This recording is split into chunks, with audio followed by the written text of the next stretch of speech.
시편 41편은 시편이 150편인데요.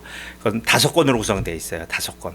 그 중에 제 1권의 마지막 시입니다. 그러니까 1권은 시편 1편부터 41편까지가 제 1권이에요. 그래서 그 41편은 참 특이한 게 수미상관법에 의해서 시편 1편이 시편 41편에 그대로 반복되는 구조예요. 그래서 뭐로 시작합니까? 복이 있으며 이렇게 시작해요.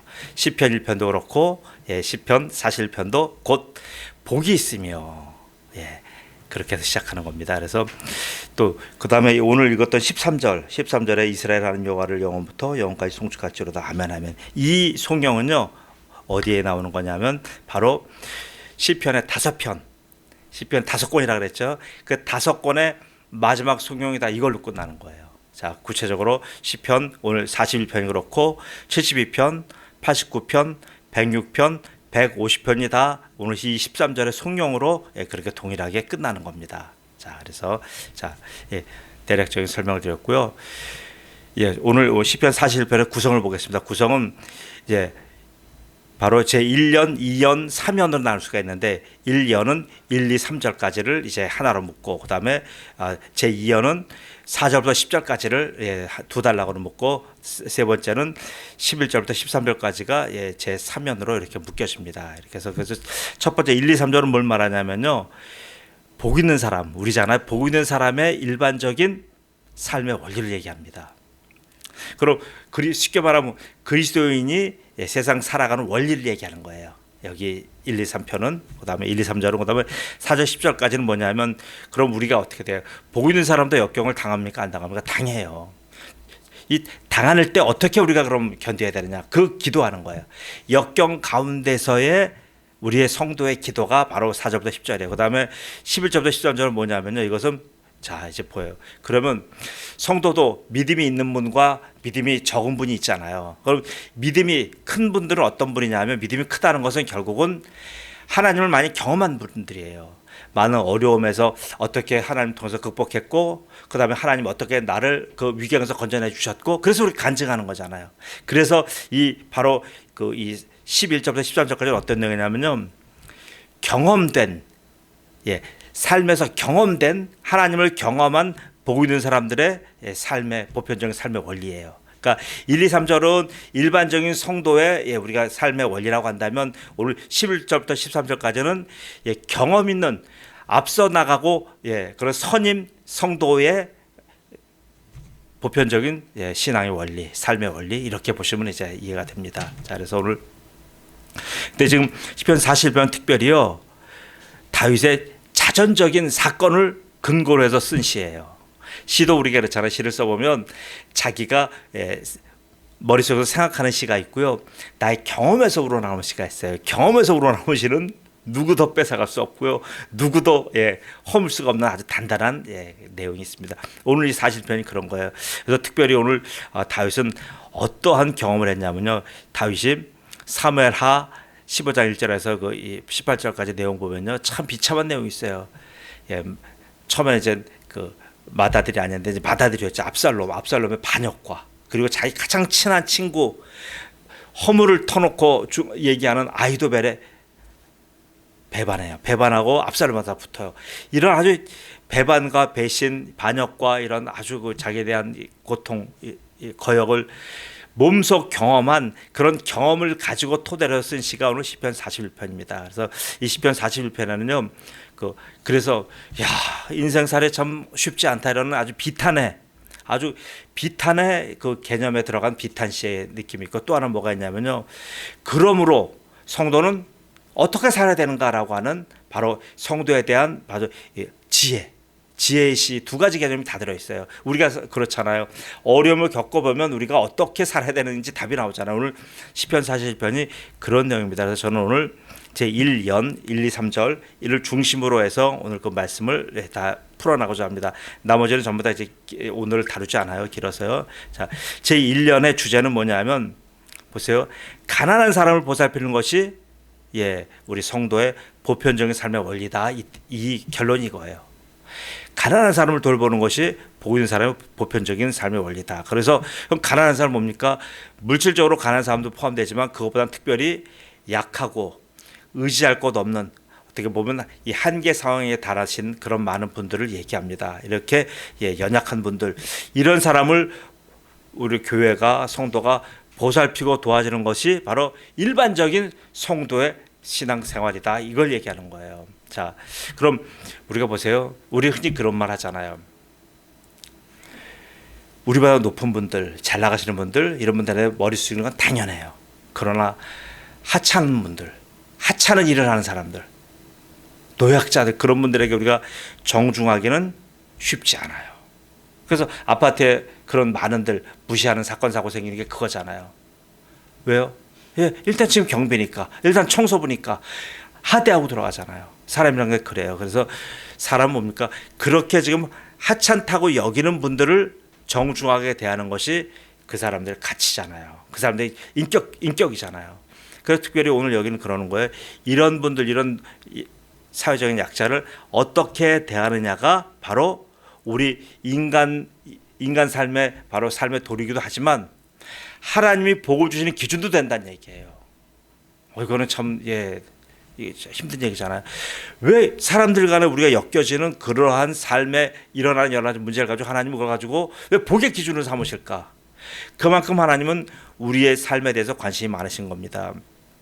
자, 하나님은 특별히 그러면 이렇게 낮고 천하고 힘든 분들, 비천한 분들을 경홀히 여기는 것을 하나님은 절대 원치 않으십니다. 하나님은 어떻게 원하시? 그런 분들을 보살펴 드리라는 것이 하나님의 마음이며, 그렇게 잘 보살피는 것을 하나님은 어떻게 본다고요? 복의 기준으로 보는 거예요. 그래서 자, 그 보살피는 자는 우리가 보살핌을 받는 분이 있고, 우리가 보살피는 사람, 우리가 보살피는 사람이에요. 보살피는 사람은 그 처한 상황에 맞게끔 어떻게 행동해야 돼요? 사려 깊게 생각하고 말도 함부로 하지 않고, 그리고 우리가 언행심사 참 조심해야 됩니다. 왜요? 이렇게 우리가 경험하면 알잖아요. 약하신 분들은요, 우리가 사소한 말 한마디에 그분들은 토라지고요. 거기에 시험 들어요. 그래서 우리가 그분들을 대할 때 굉장히 조심해야 돼요. 자, 그래서 곧 이거는 어떻게 됩니까? 우리 같이 보고 있는 사람, 성도들이 그렇게 지금 사회적인 약자들을 어떻게 대하느냐, 이런 대인 관계 측면에서 본 오늘 이 시의 내용이 1절부터 3절입니다. 그래서 이것은 시편 1편에도 이래요. 시편 1편에도 복이 있는 자는 어떤 사람입니까? 바로 그것은 시편 1편에서 어떤 관계로 봤냐면 하나님과의 관계 측면에서 시편 1편은 기록했고요. 오늘 시편 41편은 사람들과의 관계 측면에서 뭔가 똑같은 관계지만 달라요. 자, 시편 1편은 전체 시편을 여는 서론으로서 하나님과의 관계를 뭘로 봅니까? 시편 1편은 율법으로 보는 거예요. 하나님의 관계가 좋다 나쁘다, 이 기준을 어떻게 잡아요? 바로 그것을 율법의 기준으로 보는 거예요. 지금으로 말하면 말씀이에요.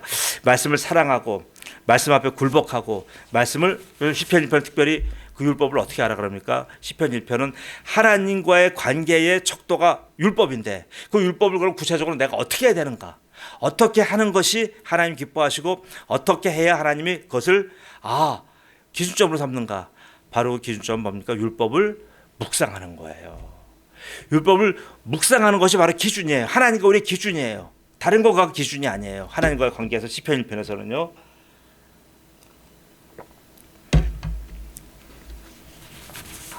그래서 하나님과의 관계 측면에서는 바로 이 율법을 묵상하는 것이 복 있는 사람의 기준입니다. 그러면 보세요. 시편 41편은 사람과의 관계 측면에서 힘들고 지치고 외로운 분한테 우리가 아주 인격적으로 존엄성으로 대하는 것을 바로 복 있는 사람의 측면으로 척도로 받고, 하나님과의 관계 측면에서 뭡니까? 율법을 묵상하는 것으로 본 거예요. 그러면 한번 우리가 시편 41편을 하기 때문에 항상 시편 1편을 같이 해야 돼요. 그럼 보세요. 한번 생각해 보겠습니다. 그럼 말씀을 묵상한다는 게 뭘까요? 말씀을 묵상하는 건 이런 거예요. 여러분, 벌을 보시면 알아요. 벌이 날 때 붕붕붕붕 소리 나잖아요. 벌이 소리 안 난다. 그러면 그거는 이상 있는 벌이잖아요. 날개가 어디 하나 잘려졌던가. 벌은 반드시 날아달 때 웅웅 붕붕붕붕 내는 소리를 내게 돼 있어요. 바로 그 소리예요. 하나님과의 관계에 있어서 우리가 말씀으로 우리의 척도를 삼는 것은, 우리가 바로 하나님 앞에 어떤 소리를 낸다고요? 말씀을 가지고 늘 읊조리고 말씀을 묵상하고 말씀을 암송하고 말씀을 우리가 행동화하는 바로 말씀에 웅웅대는 소리가 계속하는 게 들려줘야 되는 거예요. 이게 묵상이라는 것은 바로 우리가 어떤 태도가 아니고요. 묵상은 어떤 우리가 삶의 자세가 아니고 묵상은 뭡니까? 묵상은 우리 삶에서 드러나는 의성어예요. 우리가 말씀을 막 암송하고 묵상하고 말씀대로 그냥 놓고 기도하고 이런 여러 가지 우리에게서 나오는 소리들, 그 모든 것이 뭐예요? 묵상하는 거예요. 그 묵상 소리가 안 나오면 뭐가 나옵니까? 불평이 나오고요, 불만이 나오고요, 근심과 걱정이 나오고요, 사람에 대한 판단과 온갖 욕설이 다 나와요. 우리가 그런 거예요. 그래서 우리 입속에 뭘 닮을 것이냐가 문제예요. 세상을 자꾸 뉴스를 받아보면요, 죽일 놈이 한둘입니까 어디? 그놈들만 자꾸 얘기하게 돼 있어요. 그러나 하나님의 말씀을 대하면 죽일 놈이 어디 있습니까? 그래서 말씀을 묵상을 하는 거예요. 말씀을 묵상하는 분들은요, 결국은 세상 일에 대해서 조금 우리가 그렇게 예전과 같이 그렇게 적극적으로 우리가 막 나서지 않게 돼요. 말씀이 내게 담겨 있기 때문에, 이게 더 급하기 때문에 그것을 하나님은 복 있는 사람의 기준으로 본 거예요. 자, 그래서 그럼 하나님과 관계 측면에서는 이렇게 말씀을, 그럼 우리가 말씀을 사랑하고 말씀대로 살아가는 것. 자, 그럼 좋습니다. 그러면 사랑과의 관계로 보세요. 시편 41편은 사랑과의 관계에서도요, 복 있는 사람이 있고 복 없는 사람이 있는 거예요. 복 있는 사람은 뭡니까? 복 있는 사람은 복 있는 언행 심사를 하는 거예요. 그게 바로 뭐냐면, 그 기준점이 바로 이렇게 지금 한계의 상황에 처한 분들에게 우리가 얼마나 인간의 존엄성으로 대하고 얼마나 정중하게 대하고 그분을 얼마나 인격적으로 대하느냐가 바로 척도예요. 아니, 교회에서 잘 나가는 분에게 잘하면 무슨 의미가 있어요? 아니, 생각해보세요. 교회에서 아주 교회 잘 나가는 분은 누구에게나 그 사람도 머리 숙여요. 그건 아무런 의미가 없다는 얘기예요. 그거는 그 사람한테 개인적으로 잘하는 것은 가상하지만 하나님 보실 때는 그거는 복 있는 사람의 태도가 아니에요. 복 있는 사람은 뭡니까? 힘들고 지치고 외롭고 정말 냄새나고 가까이 가기 싫은 사람들, 그런 사람 손 한번 잡아주고 그런 분들에게 말 한마디 해주고 그런 분들과 함께 같이 동행하는 것, 이게 지금 하나님 기뻐하시는 복 있는 사람이 하는 겁니다. 우리 기준과 달라요. 자, 그럼 이렇게 살게 되면 어떻게 돼요? 이렇게 사람한테도 이렇게 대인관계 이렇게 하면은요, 항상 보세요. 우리가 왜 우울증이 왜 오고 불안이 왜 오고 근심이 왜 와요? 나보다도 항상 위에를 바라보니까 오는 거잖아요. 근데 나보다 어려운 분들, 힘든 분들 보면 어떻게 근심이 오고 우울증이 옵니까? 저렇게 사는 분도 계시는데 우울증 안 생겨요. 근데 우리가 항상 우울증이 생긴다는 건 더 나보다 난 사람들을 항상 쳐다보니까 문제가 생기는 거예요. 자, 그래서 하나님 무엇을 기뻐하시는가? 하나님은요, 가난한 자를 돌보는 자를 기뻐하셔. 그래서 오늘 우리가 가난한 자를 돌봤다. 우리 가난한 자를 이렇게 우리가 정중하게 대한다. 그러면 하나님을 가지고 그래 너 잘했어, 이걸로 끝나신다고요? 아니요. 하나님 반드시 그런 분들에게 오늘 시편 41편 1절부터 3절 보면요, 5가지 축복을 주셨어요. 여러분, 이래서 남는 장사인 거예요. 우리가 하나님 앞에 이런 작은 선행 하나를 베풀어서 뿐인데도 불구하고 우리는 이런 5가지 엄청난 은혜를 받는 거예요. 근데 우리는 안 하잖아요. 왜 안 해요? 말씀을 몰라서 안 하는 겁니다. 자, 그러면 이걸 보셔요. 이걸 보시면요, 그렇게 안 할 도리가 없어요. 자, 하나님이 이렇게 우리가 연약한 자들, 힘든 자들, 가난한 자에게 정중하게 대하는 분에게 주신 첫 번째 은혜입니다. 첫 번째 은혜는 봐서 1절에 보시면, 가난한 자를 보살피는 자에게 복이 있으며 재앙의 날에 여호와께서 그를 건지시리로다. 건지시는 축복을 주셔요. 건지시는 은혜를 주는 거예요. 건지시는 건 뭡니까? 건진다고 하는 것은 뭐예요? 지금 당장 물속에 빠져서 죽어가는 사람을 건져내는 거, 구조잖아요. 즉시 하는 거예요. 구조는 내일로 미루는 게 아니에요. 구조는 즉시 하는 거예요. 그렇게 즉시 하지 않으면 바로 그는 문제가 되는 거예요. 자, 그래서 하나님 즉시 우리를 구조하셔요. 이게 건지시는 은혜입니다. 자, 이때 하나님의 건지시는 은혜가 없으면 우리는 그물 속에서 우리는 살아날 수가 없습니다. 바로 이런 구조의 은혜는 오직 하나님만이 주시는 은혜입니다. 누구한테요? 우리가 어렵고 힘든 분들한테 정중하게 대했더니 우리에게 하나님이 이런 구조의 은혜를 주시는 걸 보세요.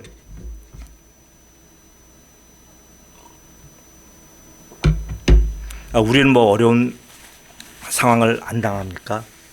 우리는 힘든 경우를 안 만납니까? 힘든 경우 만날 수밖에 없어요. 인생이 그런 거잖아요. 아무리 잘 나가시는 분들이라고 할지라도요, 그분도 누군가의 구조의 손길이 필요할 때가 있어요. 그럴 때 어떡할 거예요? 근데 하나님이 이때 안심하라는 얘기예요. 왜요? 내가 그렇게 어렵고 힘든 분들을 도와줬던 그 하나님이 내게 그런 구주의 은혜를 먼저 베푸신 것을 건지시고, 우리는 이 건지시는 축복을 받았습니다. 첫 번째. 두 번째 은혜는 뭡니까? 두 번째 은혜는 2절이에요. 여호와께서 그를 지키사. 이 지키사의 은혜예요. 자, 그럼 구조에서 꺼낸 사람을 어떻게 해야 돼요?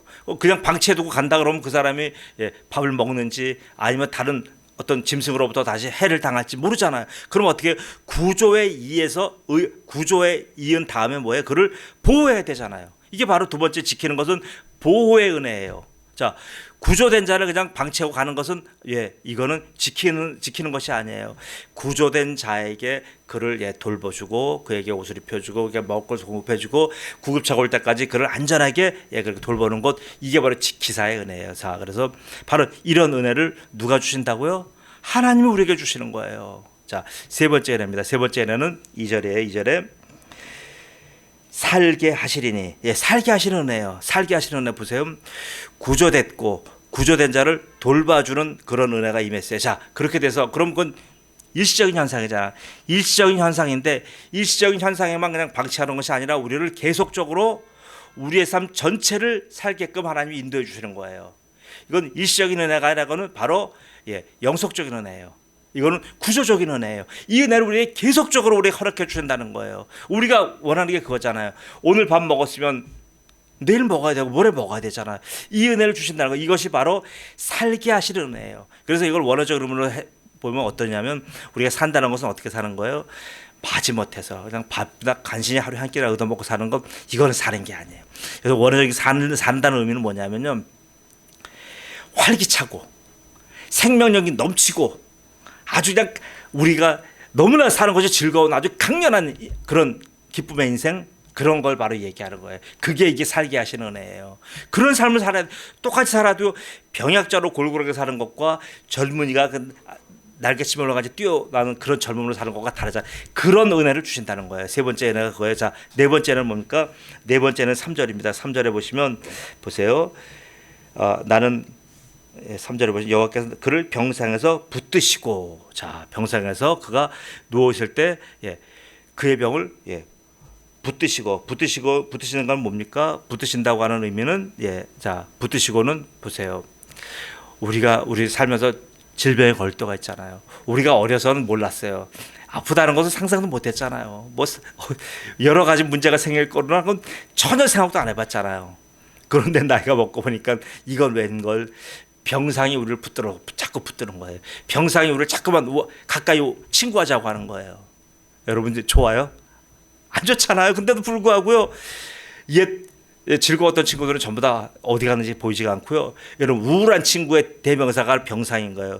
병상에서 자꾸 우리를 친구하자 그래요. 자, 보이는 사람도 이런 질병의 공고를 당할 때가 있습니다. 그럼 이럴 때 어떻게 우리가 빠져나와야 됩니까? 이럴 때 보세요. 우리가 좋은 일 하다가도 이런 일이 닥치면 어떻게 실족하기 쉬워요. 실망이 돼요. 아니, 하나님, 제가 어떻게 하나님 앞에 이렇게 해왔는데 저에게 이런 고통을 주십니까? 이런 생각 들어요. 근데 사실 이때는요, 우리가 다시 한번 봐야 돼요. 이거는 우리를 하나님께서 시험하시는 것이 아니라 바로 이때는 우리가 더욱 하나님을 깊이 경험할 수 있는 기회예요. 우리가 환난과 공고가 없으면 어떻게 하나님을 더 깊이 경험하게 됩니까? 늘 즐거운 일만 있으면요, 늘 행복한 일만 있으면 우리가 하나님 외면하고 살아요. 하나님 살아계시다는 하는 것조차도 우리가 인식을 못하게 됩니까? 왜요? 너무나 인생이 잘 풀리고 즐거운데 우리가 어떻게 하나님 인식합니까? 이건 할 수가 없는 거예요. 자, 그런데 우리가 이렇게 병상에 누워서 우리가 골골하고 있을 때 어떻게 해야 돼요? 그때 우리를 하나님께서 붙드신다고는 뭐냐면요, 우리에게, 병자에게, 누워있는 환자에게, 그에게 바로 원기를 북돋아 주셔서 그를 회복시켜 준다는 의미예요. 이게 얼마나 큰 행복입니까? 곧 하나님 그의 백성을 외면하지 않으신다는 얘기예요. 어떠한 어려움이 겪든지 간에. 해서 네 번째는 병상에서 붙드실 겁니다. 자, 다섯 번째는 뭐냐면요, 자, 3절에 그의 병을 고쳐주시나이다. 자, 3절은 그가 누워있을 때마다 그의 병을 고쳐주시나이다. 자, 우리 여러 가지 어려움을 많이 겪어요. 근데 그때마다 뭐예요? 우리가 보세요. 7번 누워있어도 상관없어요. 7번 누워있어도 상관없는 건 뭡니까? 8번째 일으켜서 주시잖아요. 그런데 평생 한 번도 안 누운 사람이 있어요. 불신자인데, 하나님 모르는데 평생 한 번도 안 누웠어요. 근데 그 사람 한 번 딱 누웠어요. 한 번 누웠는데 거기서 못 일어나고 그냥 그대로 죽는 거예요. 이런 사람 많잖아요. 그럼 누가 더 복된 거예요? 우리가 비록 7번 넘어졌다 할지라도요, 7번 병상에 누워있다고 할지라도 우리를 8번째 세우시는 분이 우리한테 계시면 우리가 더 행복한 거 아닙니까? 우리는 충분히 그 시간에 하나님께 기도했고 하나님을 동행하고 하나님을 경험하고 있으며 하나님의 더 큰 손길을 섬세하게 느끼고 있는 우리는 보세요. 누가 더 고통스러운 거예요? 누가 더 불행한 거예요? 세상에 단 한 번 넘어져 갖고 거기서 엎어진 분, 못 일어나는 분은 그건 얼마나 불행한 겁니까? 근데 우리는요, 넘어졌다 병상했다 그걸로 불평할 게 없어요. 우리가 7번 넘어져도 8번 일어나면 되는 거예요. 우리한테는 그런 하나님의 이런 약속과 축복이 있는 거예요. 자, 그래서 여기서 지금 누워 있을 때마다 병을 고쳐주신다는 것은 우리가 쉬워요. 다 완전히 회복된 걸 말해요. 완전한 회복이에요. 병이 낫다 정도가 아니라 완전한 회복을 말하는 거예요. 그를 곧 병으로 눕게 했던. 그래서 이거는 뭐예요? 우리가 병에서 일어나려면 낫다는 건 두 가지예요. 하나는 병 자체에서 우리가 회복된 것 하나고요. 또 하나는 좀 아까 얘기했듯이 우리를 툭하면 그 병으로 질병으로 데려가려고 하는 그런 도구들이 있어요. 바로 그것을 여기서 우리가 누워 있는 자리, 침소, 그런 거예요. 바로 매트예요. 우리를 여기서 눕게 해서 우리가 누우면 평안하잖아요. 평안하면 우리가 쉽게 잠자는데 아니요. 그러나 매트의 목적으로 평안하게 눕게 해서 우리를 완전히 데려가는 게 목적이에요. 그 매트, 우리는 그걸 몰라요. 내가 오늘 밤 매트에 편안히 누웠습니다. 근데 그 매트의 목적은 나를 영원히 데려가려고 하는 목적이에요. 우리는 그걸 몰라요. 주님께서 우리를 아침에 부활시켜 주지 않고 우리를 세워주지 않으시면 우리는 영원히 매트와 함께 죽을 수밖에 없어요. 우리는 모르잖아요. 그 매트 속에 담겨져 있는 그런 아주 악한 역사를 우리는 읽어낼 방법이 없어요. 자, 그런데 그걸 어떻게 합니까? 그것을 바로 하나님께서 그걸 지키고 계시니까 그 악한 매트에게 임하는 악한 영이 우리를 해하지 못하는 거예요. 그래서 우리가 밤에 평안하게 잠잘 수 있는 거예요. 그렇지 않으면 평안하게 잠 못 자요. 아니 우리가 내가 누웠는데 내가 내일 아침 일어날지 못 일어날지 우리가 확신할 수가 없는데 어떻게 눕습니까? 못 누워요. 제가 예전에 그랬어요. 숨이 쉬어지지 않는데 어떻게 눕습니까? 또 다시 일어났다 다시 누워놨다 계속 잠을 못 자는 거예요. 잠을 우리가 편안히 눕는다는 것은 뭡니까? 바로 내일 아침 주님께서 우리를 다시 깨워주신다고 하는 주님의 약속과 그 밤을 주님께서 지켜주시고 우리의 더러운 흑암의 역사가 우리를 바로 여기 누운 곳에서 잠자는 곳에서 영원한 죽음으로 끌고 가지 못하도록 지켜주시기 때문에 우리가 매일매일 부활을 경험하는 거잖아요. 이 축복이 있는 거예요. 자, 그래서 조금 여기는 의미는 다르지만 제가 이 매트에 관계된 얘기 하나 할게요. 또 하나님께서 매트를 이렇게 지켜주시는 측면이 있고요. 또 하나 우리도 결단하는 게 있어요. 우리는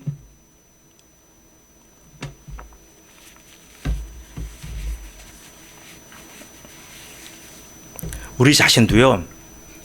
우리 자신은 자꾸 하나님 앞에서 어떤 트릭을 쓰냐면 우리는 한 발은 하나님 앞에 나가요. 그러나 또 한 발은 우리가 세상 쪽에 이렇게 있어요. 요단강에 있으면 한 발은 요단강을 건너고 한 발은 요단 동쪽에 이렇게 있어요. 우리가 그래요. 왜요? 퇴로를 항상 확보하는 거예요. 내가 하나님 앞에 올인하지 않아요. 하나님 앞에 올인하면 내가 손해보는 것 같아요. 내가 이것도 금전도 손해보는 거고 시간도 손해보는 것이고 내가 많은 부분이 내가 손해보는 것 같아요. 그래서 우리가요 하나님 앞에 올인하지 않아요. 항상 퇴로를 갖고 있어요. 이것을 바로 오늘 여기서 말하는 것이 바로 이런 나의 자리예요. 자기 자리. 하나님은 우리의 그 자리를 아까 역적으로 제가 해석했어요. 그 자리를 지켜서 우리가 그 자리가 우리를 넘어져서 지켜준다고 했는데 우리가 인간적으로 볼 때는요 믿음의 갈등 볼 때는 그 자리를 우리가 태워버리고 없애야 돼요. 나를 다운시키고 나를 끌고 가고 나를 세상에 타협시키려고 하는 그 자리가 있어요. 그 자리를 우리는 태워버려야 되는 거예요. 내가 예수님 믿다가 안 되면 다시 세상 돌아가면 되지. 이거 없는 거예요. 내가 목회다 안 되면 내가 다시 옛날 직업으로 돌아가면 되지. 이거 없는 거예요. 그렇게 하면 안 되는 거예요. 그렇게 하면요 하나님이 그 사람하고 일 안 하셔요. 한 예를 드릴게요. 엘리야의 제자 있어요. 엘리야가 제자가 많았어요. 그 중에 한 제자 엘리사라는 제자 있어요. 그 엘리사는 나이가 엘리야보다 더 들어 보여요. 왜요? 머리가 벗어졌기 때문에 더 들어 보여요. 그 엘리사를 제자 삼았어요. 제자 삼았더니 엘리사가 어때요?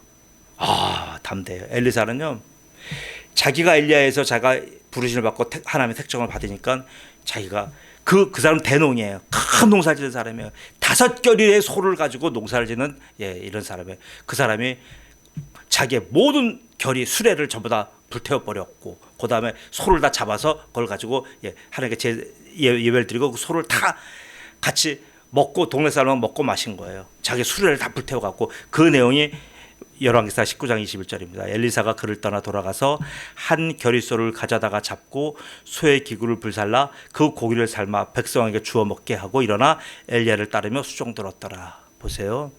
자기가 돌아갈, 자기가 믿었던 그 과거의 자리를 완전히 태워버린 거예요. 그리고 주님 쫓아간 거예요.